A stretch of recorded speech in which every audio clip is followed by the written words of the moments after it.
ശ്രീനാരായണീയരെ ക്ഷേത്രപ്രതിഷ്ഠ കൊണ്ട് ഗുരുദേവൻ എന്താണോ മനസ്സിൽ ഉദ്ദേശിച്ചത് അതൊക്കെ അദ്ദേഹം നേടുക തന്നെ ചെയ്തു. ഇനിയും അദ്ദേഹം നമുക്ക് പറഞ്ഞു തരുന്നത് വിദ്യാഭ്യാസത്തെക്കുറിച്ചാണ്. വിദ്യാഭ്യാസമല്ലാതെ സമൂഹരക്ഷയ്ക്ക് വേറെ മാർഗമൊന്നുമില്ലെന്നാണ് ഗുരു മൊഴിഞ്ഞത്. കൂടുതൽ പഠിക്കാൻ സാമ്പത്തികമായി സാധിക്കാത്തവർക്ക് മറ്റുള്ളവർ സഹായിക്കണം. അതായത് സഹായിക്കുക തന്നെ ചെയ്യണം. വ്യവസായ രംഗത്ത് പുത്തൻ സാങ്കേതികവിദ്യ കൊണ്ടുവന്ന് ജനങ്ങൾക്ക് പരിശീലനം നൽകാൻ പണമുള്ളവർ ഒത്തുചേർന്ന് ഒരു കമ്പനി ഉണ്ടാക്കാൻ പറഞ്ഞു. എന്നിട്ട് മറ്റുള്ളവർക്ക് തൊഴിലവസരങ്ങൾ സൃഷ്ടിക്കുക. എല്ലാവർക്കും ഇംഗ്ലീഷ് വിദ്യാഭ്യാസം ഉറപ്പുവരുത്തുക.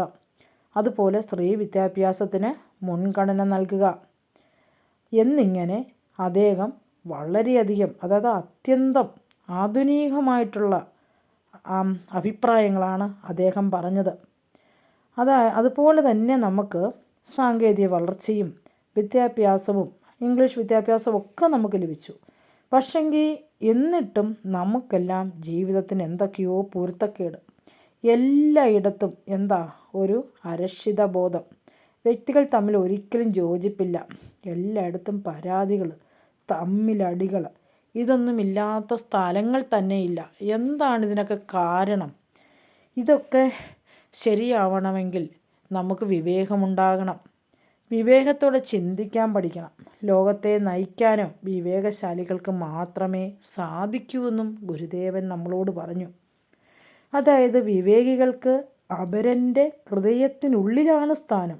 അവിടെ ഇരുന്നു കൊണ്ട് അവൻ സ്വയം തിരയാനും അപരനെ തിരുത്താനുമുള്ള പ്രാപ്തി നേടുന്നു. വിവേകികൾക്ക് ജനതയുടെ വിശ്വാസത്തെ ലോകസത്യത്തോട് യോജിപ്പിക്കുന്ന വിധത്തിൽ പരുവപ്പെടുത്താൻ സാധിക്കും.